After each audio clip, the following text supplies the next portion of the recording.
itu sudah disepakati di dalam Rakernas Munas, dalam Munas ya, Munas dan Rakernas diulangi lagi sehingga dikukuhkan menjadi logo yang baru. Kenapa singa? Ya itu tadi yang dijelaskan oleh Bung Rocky. Mungkin Bung Rocky juga terlibat dalam membangun itunya ya, saya nggak tahu juga ya. Oke. Kapan Pak di launching Pak logonya? Segera.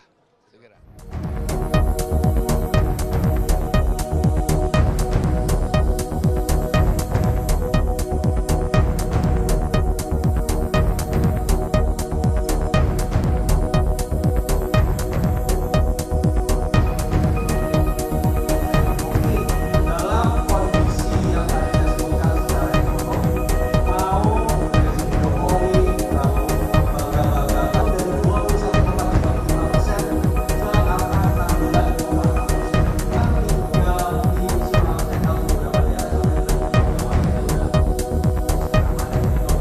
yang diambil adalah rumah-rumah jalan yang ada seperti yang itu bukan normal sampai 2,5.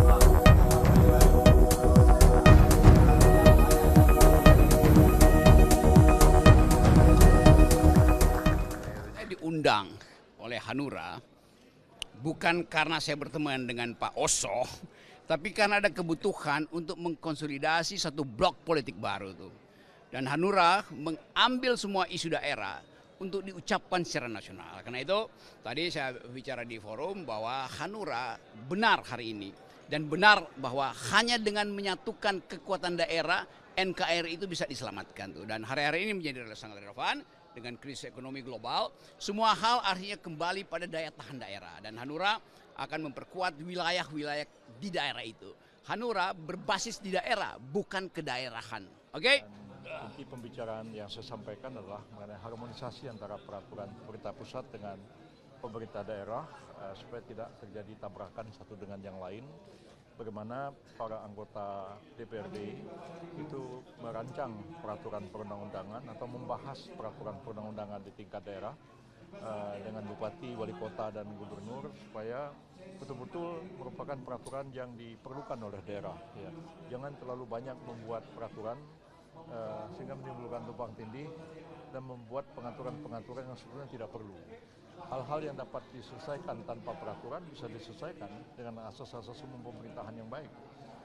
Jadi tugas dari pemerintah daerah ya, yang hal ini adalah terdiri atas gubernur dan DPRD, bupati, wali kota, dan DPRD itu adalah mensinkronkan peraturan-peraturan pusat dan daerah supaya tidak terjadi tabrakan dan efisiensi antara satu dengan yang lain. Itu intinya sebenarnya.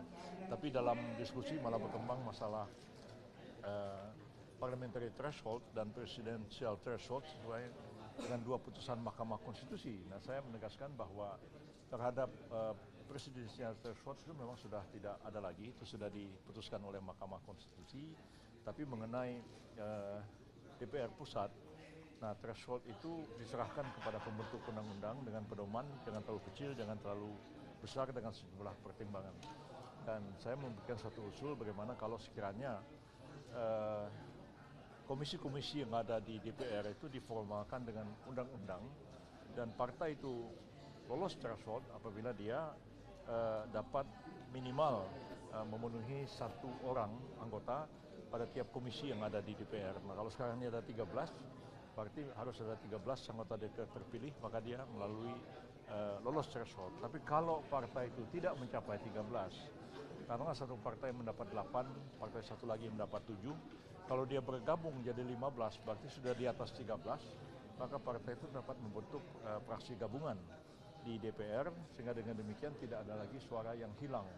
Seperti yang terjadi sekarang, seperti Partai Hanura kita ketahui dan beberapa partai lain itu kalau digabungkan itu suaranya 22%, tapi tidak terwakili, hilang begitu saja, maka sebagian ya itu diambil alih kursinya oleh orang yang sama sekali tidak terpilih dalam pemilihan di daerah itu. Dan saya kira ini persoalan yang serius dan ini sudah dibahas oleh semua partai-partai. Saya lihat komentarnya partai-partai yang ada DPR menanggapi apa yang saya katakan, dan biar kita sosialisasi terus tentang hal ini menjadi perhatian masyarakat dan mudah-mudahan itu menjadi pokok pembahasan dalam amandemen Undang-Undang pemilu di DPR sekarang.